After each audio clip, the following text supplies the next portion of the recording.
गोष्ट आहे की नागपूर विमानतळाचा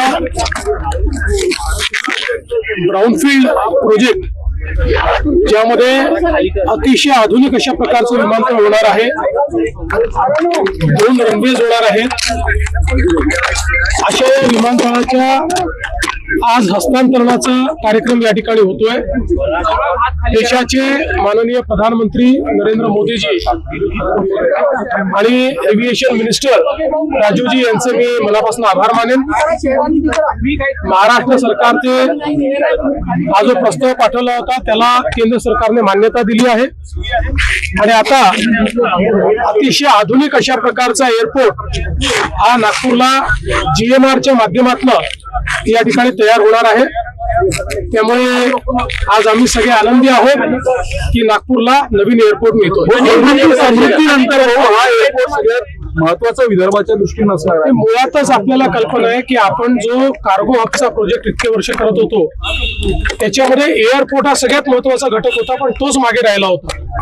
जवळपास 4-5 वर्ष हायकोर्ट सुप्रीम कोर्ट मध्ये केसेस चालल्या, पण आता सगळे निकालही आले आणि आता ते काम झाल्यामुळे आणि जसा हा एअरपोर्ट तयार होईल कार्गो हबचं जे आपलं स्वप्न आहे ते पूर्ण करता येईल. जे 6 खासदार आले त्यात तुमची महत्वाची भूमिका आहे, त्यांना भाजपात यायचं होतं असं म्हटलं जातं.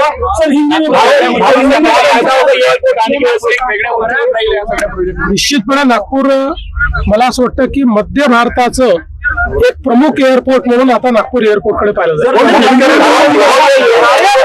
विकासासाठी किती मदत होणार आहे शेतमाल इंटरनॅशनल मार्केटमध्ये? असं आहे की आता आपण जर बघितलं तर एक आंतरराष्ट्रीय एअरपोर्ट हे सर्व प्रकारे अर्थव्यवस्थेला चालना देते. त्यामुळे शेतकरी असो उद्योग असो सर्व प्रकारच्या अर्थव्यवस्थेला मोठी चालना आहे. लंबा इंतजार अभी समाप्त हो रहा है नागपुर एयरपोर्ट को लेकर, आप लगातार इसको कि आज बहुत ही हर्ष की बात है, प्रधानमंत्री नरेंद्र मोदी जी के नेतृत्व में नागपुर एयरपोर्ट का जब हस्तांतरण GMR को कर रहे हैं और एक बहुत ही अच्छा आधुनिक इस प्रकार का एयरपोर्ट यहाँ पर तैयार हो रहा है. इस एयरपोर्ट के कारण मध्य भारत को एक बहुत ही अच्छा एयरपोर्ट भी मिलेगा, एक इकोसिस्टम मिलेगी. कार्गो हब का जो हमारा सपना है वो भी यहाँ पर पूरा होगा और निश्चित रूप से मैं ऐसा मानता हूँ कि इससे आर्थिक विकास में बहुत बड़ी मदद होगी. ऑपरेशन टायगर तोडण्याची भाषा होते. संजय राऊतांनी देवेंद्र भारतींना पत्र पाठवलं आहे की माझ्या घर बॉम्बने उडवून देण्याची धमकी दिली जाते. दिना पाटील कोणाचंही घर बॉम्बने आम्ही उडवू देणार नाही आणि पोकळ धमक्यांना कोणी घाबरूही नये. आणि कोणी धमक्या देत असेल तर त्याला पोलीस योग्य उत्तर देतील.